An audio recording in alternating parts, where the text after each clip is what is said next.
bed when this movie is over, Mom. Eric, where did you get that? Turn off the light and go back to bed. I'm staying up. Eric Theodore Cartman. Do not move. Do not react. Do not speak. Do not even breathe. Pulling a gun on your own mom isn't shocking or funny. It's fucking disgraceful. You're not tough. You're a scared, pathetic fat cunt waving power you don't understand. Sit down, shut up, and realize everyone sees you for the weak mess you are. You do that shit again, and I will make sure you know what real pain feels like.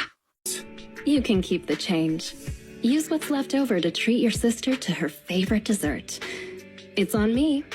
Bye now. Wow, that rat Byron girl sure has that riz. Fucking Ling, listen here, and listen carefully. I was having a wonderful night until I heard your attempt at a joke, and I'll truthfully say that this was the unfunniest joke I will ever hear. You have embarrassed not only yourself, but your twink-ass brother, and you should be ashamed of yourself. And if you ever decide to crack a joke again, be cautious, 'cause I will always be listening and ready to demolish you if you ever mutter a joke like that again. The one we call Rayman proved himself to be absolutely unmanageable. An utter loss of phase for the magic people. Listen up, Rayman, don't move, don't blink, and don't speak. What you did there was absolutely disturbing and disgusting. I thought this game was about going on adventures and fighting monsters and not doing inappropriate stuff. And plus, that was your mother right there. I am so tired of warning everybody, and it pisses me off when they talk back to me. So Rayman, if I catch you doing this again, I will call the Rabbids to attack you. So don't let me catch you again. Blow up my phone if you hate ice. Is what I would say if I was a little bitch. What the fuck did you just say out of your fucking mouth? Ice literally separates families, kill innocent people, and you just had the audacity to say you would say you hate ice if you were a little bitch. Listen here, you fuck-ass cunt. I will slit your throat and will make sure you will want to die if you say you would be basically a 5-year-old crying, saying I hate ice. Boys, it's time to squat up. Go ahead and get on, man. What's taking you so long? Are you snoozing? Because we don't snooze. Sleep is for the weak. Listen carefully. Hickleberry Jr. Hocuculus III. You laugh about sleep like it isn't the one thing keeping you functional, keeping you safe. You trade it away for that pathetic little game, convinced it's earning you something. It isn't. I'm done tolerating this. Every night you stay up is another line crossed, another debt added to your name. You can stop now, or you can keep going and find out what follows. This isn't a threats leave room for choice. This is simply what happens next, Junior. God, you're annoying! Watching it in small doses on the show is fine! Dealing with it in real life? Huh? Araquan, I will get you for saying that to Gabby. She is not annoying, you are. You made Gabby sad. And I will not let that pass. I've been nice and calm about you lately, even though you've been pestering me. But this cuts it. I'm calling Ellie. In the morning. Stop patting my back. Fucking move. Not an inch, not a centimeter. Wow, just wow. I sat there expecting some type of humor. Instead, I met with a disgusting and idiot act. This is not funny. This is not a joke. This is an absolute piece of dog water. You do not deserve any devices whatsoever. You have a phone for entertainment and emergencies, not to clown around and be disgusting. You should be ashamed of yourself in every single way possible. Me and most likely everyone else, is absolutely disgusted by your actions. You are the only one laughing, you weird fuck.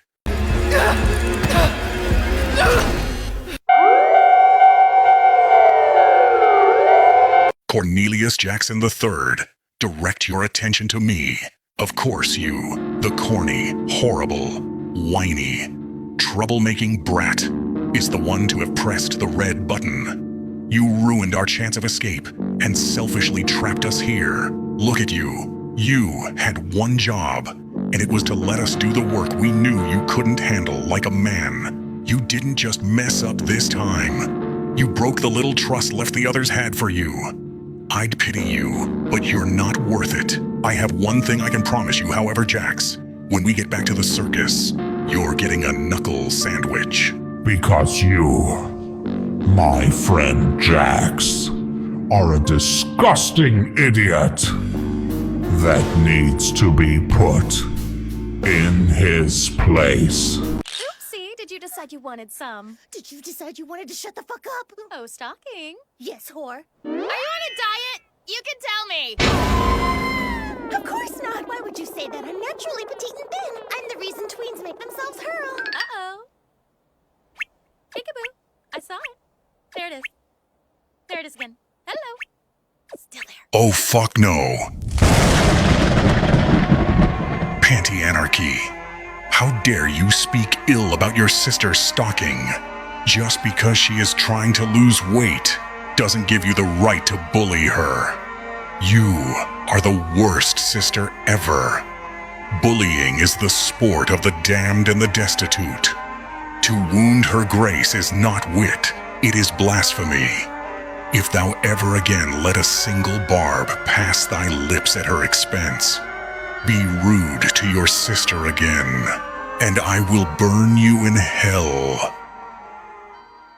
If I had a kid, I would most likely be an abusive parent.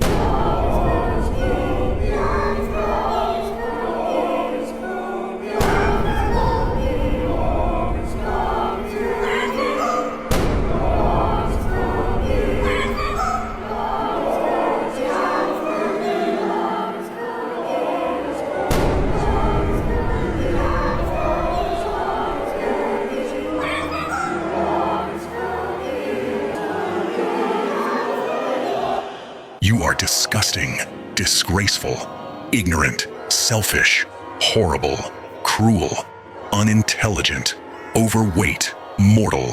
I have laid my eyes upon. The genuine balls you have to say that when you know you are under my watch is immense.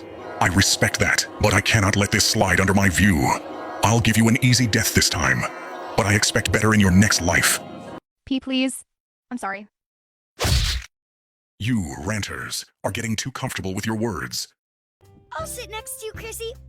Hey, Daniel. I want to sit next to Chrissy. But I was here first. Miss Elena, move. Stop pushing me. Stop, Daniel. I'm sitting here. I'm so mad. If you don't move, I'm gonna... Oh my fucking god, Daniel Tiger. Are you serious right now? Why did you do that? Why did you try to push Prince Wednesday? That is so rude and unnecessary. The principal can't take you to the office. She's dead. You're just causing some trouble. I'm sick of this bullshit. All that you do is feeling jealous, being mean to your sister, and being bad at school. That's what we're talking about. If this shit happens again, I'm going to destroy your best train ever. Trollery, now don't start this at school today. Teasy's I think vids. you have a little crush on me. Ew, no. Yeah, I think you do. How many times must I say it? LARPing with a fake anime chick is getting you nowhere in life. And quite frankly, it's more so embarrassing than it is impractical. The fact that you're orchestrating this bit as if you can spit game, Goes to show that you can't pull the ladies. All you do is repel them. And what even made you think you stood a chance? You're clearly a descendant of Rod Wave, yet you've got all of this confidence. All that winking and posing in front of the camera isn't doing you any better as well. That shit is nasty, cocky, and disturbing. Why? Because it goes to show your lack of concern and understanding of your actions. You deadass don't see anything wrong with this. You just clicked post and went on with your day as if you didn't blatantly post a catfish. I'm genuinely sickened by this level of depravity. So sick that you need punishment. The 9th layer is too generous for you, so all you'll be needing is a salad. Nightmare. Out. Teasy's Fortnite's definitely adding this. Oh my god, bro. Oh, hell no, man. What's up with the beach, man? Come at Fortnite in the comments. I hate D-Bot. Please take a seat. Somewhere in that hollow shell you call a brain. You genuinely thought this shit was a good idea. You deliberately put all of your stomach meat out for everyone to see. And then you shook your blubber with the hopes of getting Fortnite's attention. I hate to break it to you, but shaking your body fat while giving the viewer a disturbing look isn't any way to attract good publicity. On top of that, this is literally every fucking video on your account. Do you mean to tell me that your sole purpose in life is to persuade Fortnite into making an emote of your belly dancing? My brother in Christ, please lock the fuck in. There are thousands upon thousands of other useful things you could have been doing. You could have been pursuing a profession. You could have read a book or taken a walk. But no, you thought the most ideal thing to be doing with your life was to belly dance for the internet. Please, fix your act before it's too late, Sonian. Nightmare. Out.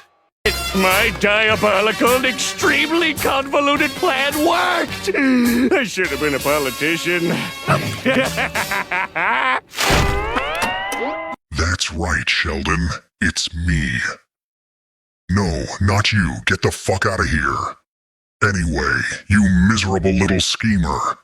Let's have a proper chat about your actions today. You fooled Eugene Krabs into thinking you were his friend again. Except your true intentions were to trick him into giving you the formula. You dare call yourself brilliant, yet you rely on manipulation because you lack the fortitude to succeed without treachery, all for a formula you will never deserve. Know this, betrayal corrodes the betrayer first. Every lie you utter hollows you further, until all that remains is a bitter shell, loud with ambition, empty of honor. You ever pull a stunt like this again? I will be back. I always come back. William, Billiam, Afton, leave the premises. Now. Learn from this Sheldon. Bird by Night deserves F tier. This was the most anticipated game of 2026, but everyone was wrong. It's not like other FNAF games where you sit in your office and survive against animatronics. Instead, they literally just told us. Optical Studio. Don't move. Don't breathe. Listen carefully. What the fuck is your actual problem? Copy of Forsaken? Do you want to be torn apart? I don't give a fuck if it's rage bait. You dare compare one of the best FNAF fan games in ages to Forsaken. What is the same here? The stamina bar? Newsflash, dumbass. Every asymmetrical game has one. Oh, but I'm sure it's just Forsaken that made that a thing, right? If you're such a fan of FNAF games, maybe appreciate the game for making unique gameplay with the source material, instead of purposefully putting Bite by Night in F tier for not being the same gameplay as every other FNAF game ever. Do better next time, or else you will be eliminated.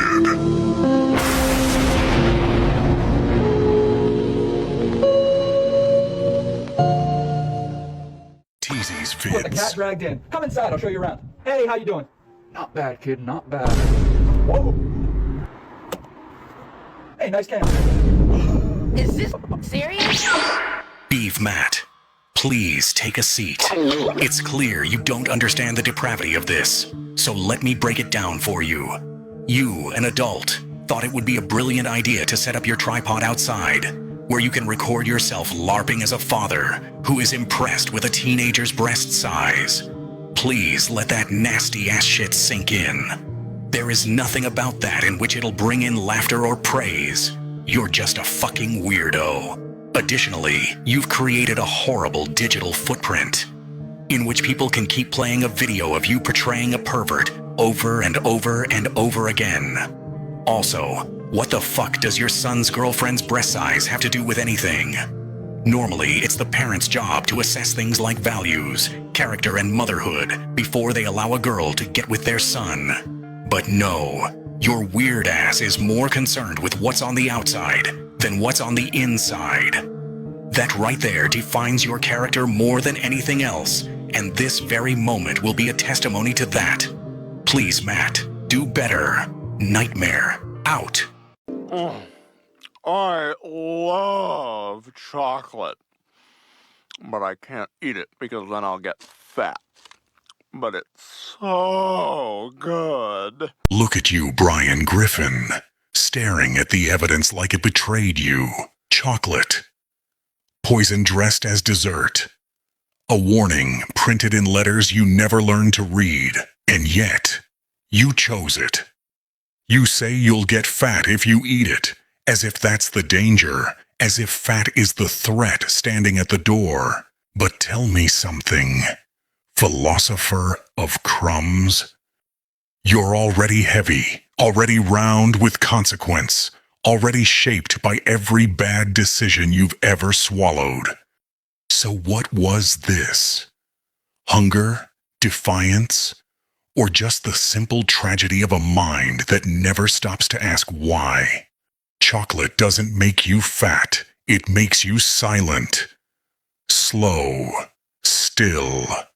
And while you worry about weight, your heart is counting seconds. Think next time, if there is a next time.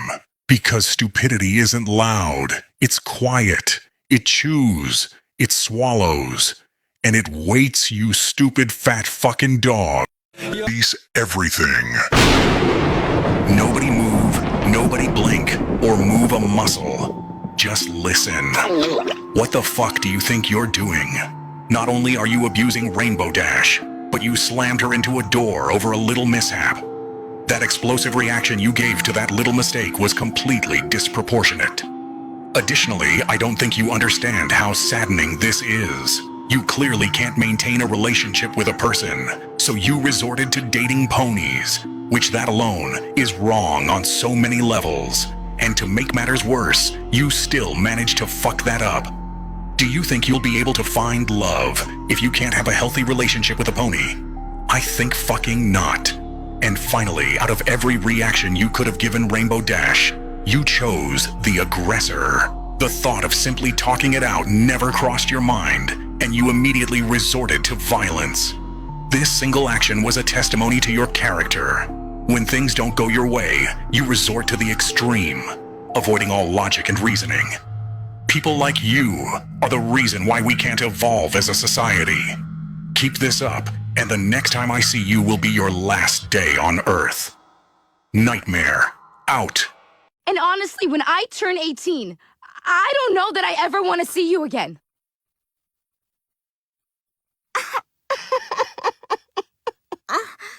You're right. You're right. I'm a terrible mother. I'm so sorry. I'm so sorry, Meg. Can you ever forgive me? Oh, God. Lois fucking Patrice Griffin, listen very carefully to the words I'm about to say. Have you finally realized what you've done? Has the weight of your actions finally seeped into your heart? You, Lois, are a disgraceful mother and human being. All you have ever done as a mother is physically, mentally, and psychologically abuse your own children. I understand that parenthood can be difficult at times, especially when it comes to 2 teenagers and a toddler. But you, Lois, have made not a single grain of effort to raise or treat your children, least of all Megan, with any decency, care, or respect.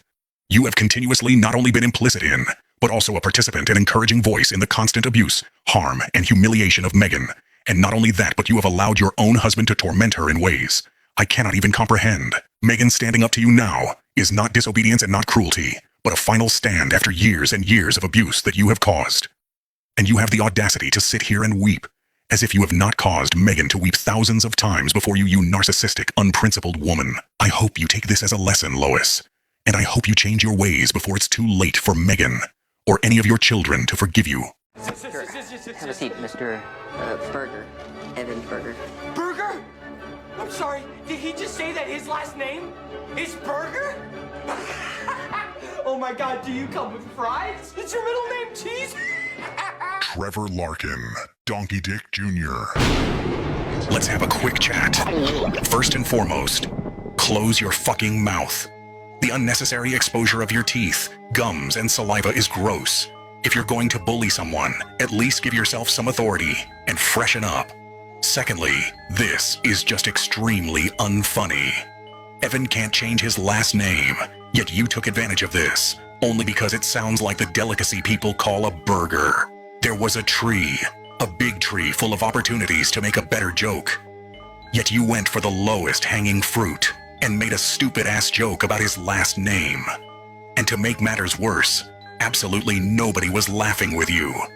Jokes are supposed to spread laughter across the room, yet your jokes are only exhibiting awkwardness. And finally, but definitely not least, is the impact this moment will have upon you.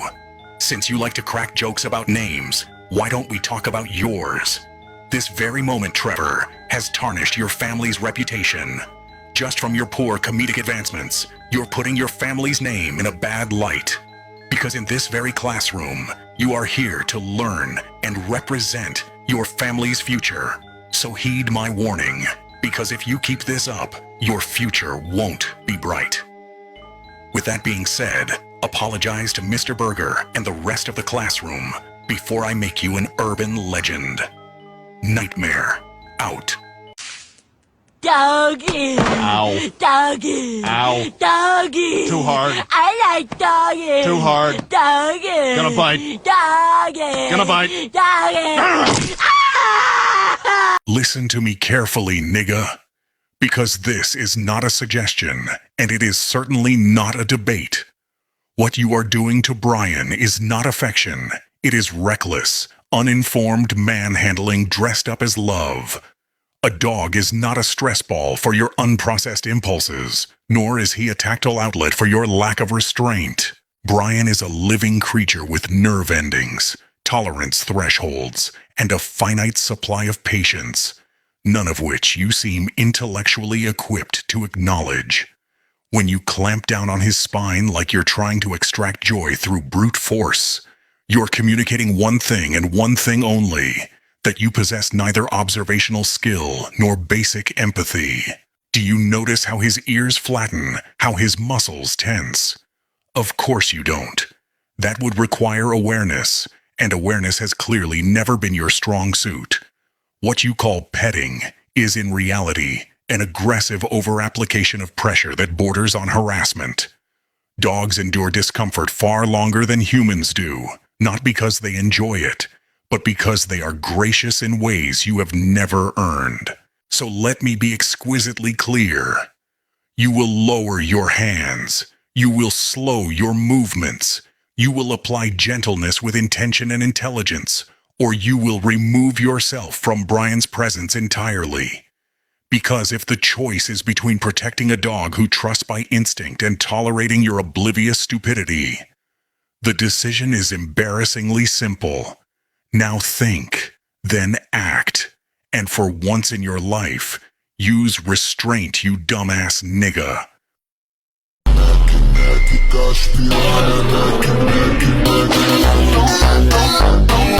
You really thought that was a good idea, didn't you?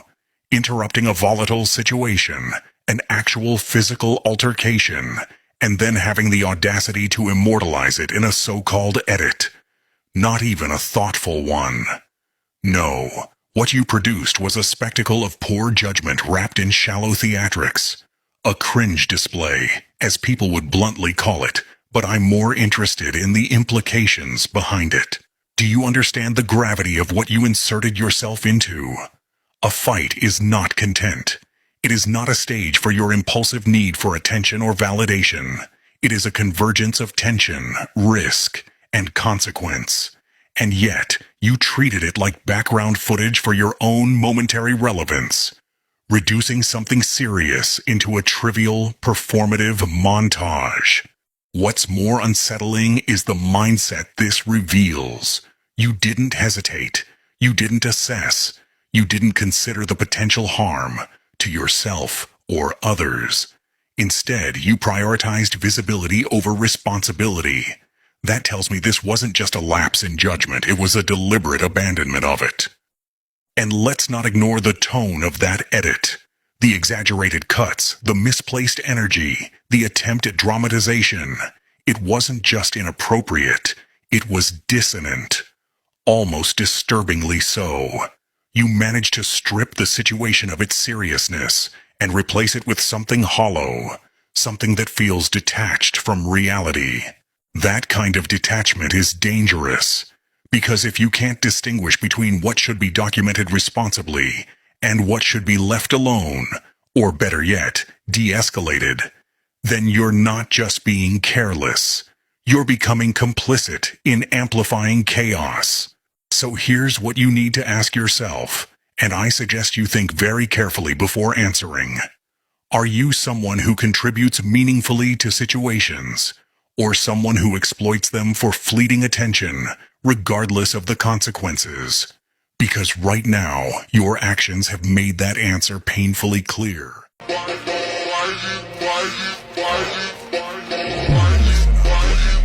These actions are unforgivable. I will make sure to thwart you in any wrongdoings. What you did isn't funny, edgy, or just a joke. It's creepy. I'm not your son anymore. I'm the guy who's going to throw you off this planet for good. I'm...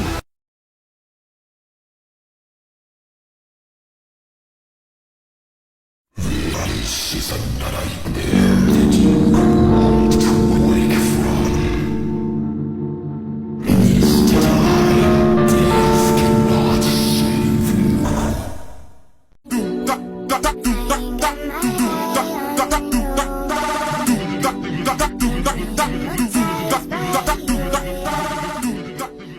I'm posting this on my TikTok. I have no idea who this man is. He is lying. I have no idea who this man is. I'm posting this on every platform I'm a ever. YouTuber. I'm a very popular YouTuber, and everyone on YouTube's gonna see this, even including the creator of Lemming, and even including the creator of this game. So he will ban you. So this guy, yeah, his name is Fishlegs. His name is Fishlegs. He's at the top. His ID is 112435.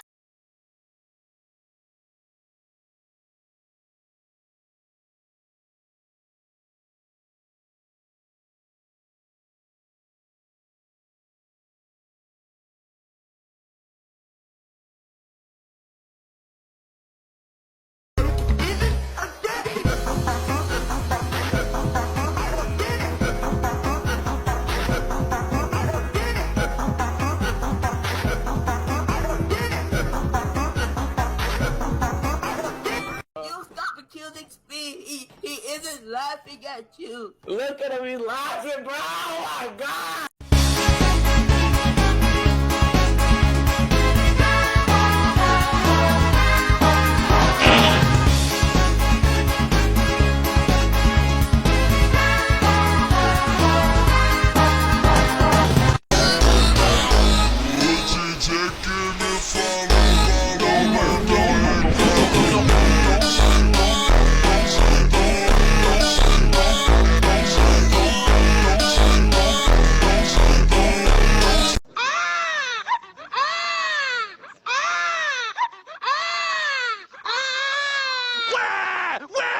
You like that? Huh? You like that? Wah! You just tune this out, don't you? Wah! Well, tune this out!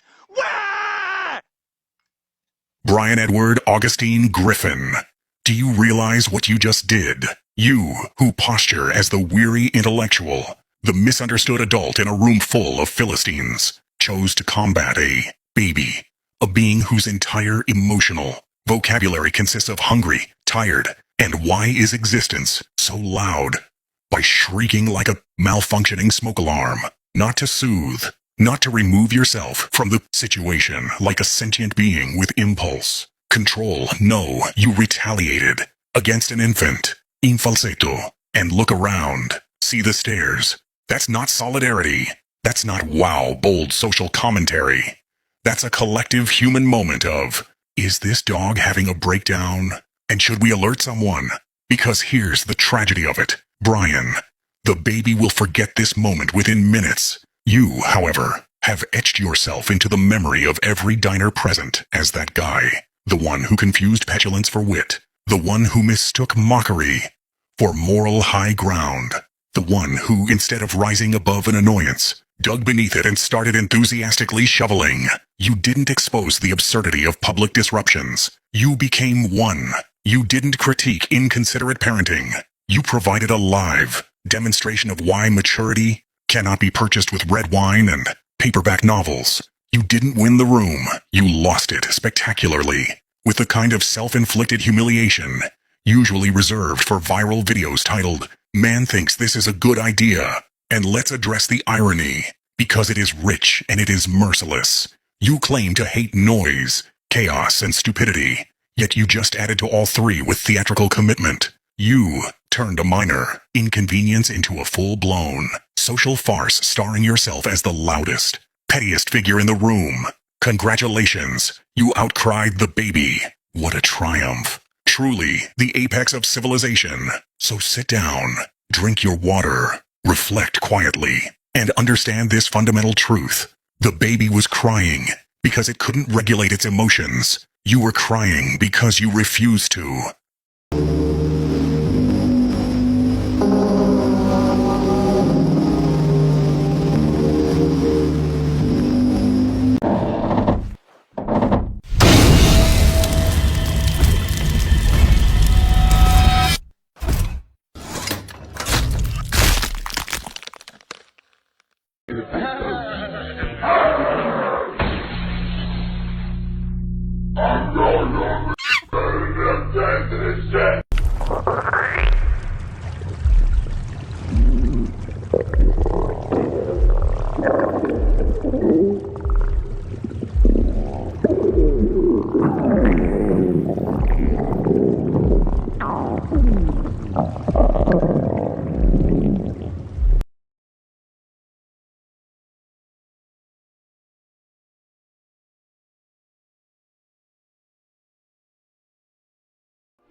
Oh my gosh, I was on that forever. I mean, there's not much to do. Might as well just go on my phone. Oh, hello, Doc.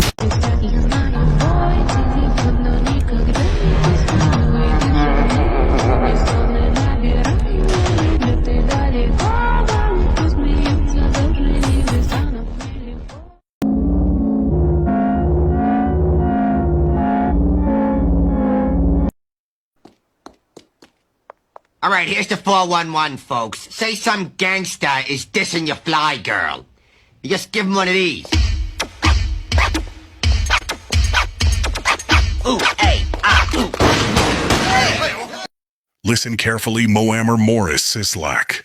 What you performed was not protection, dominance, or loyalty. It was insecurity acting out.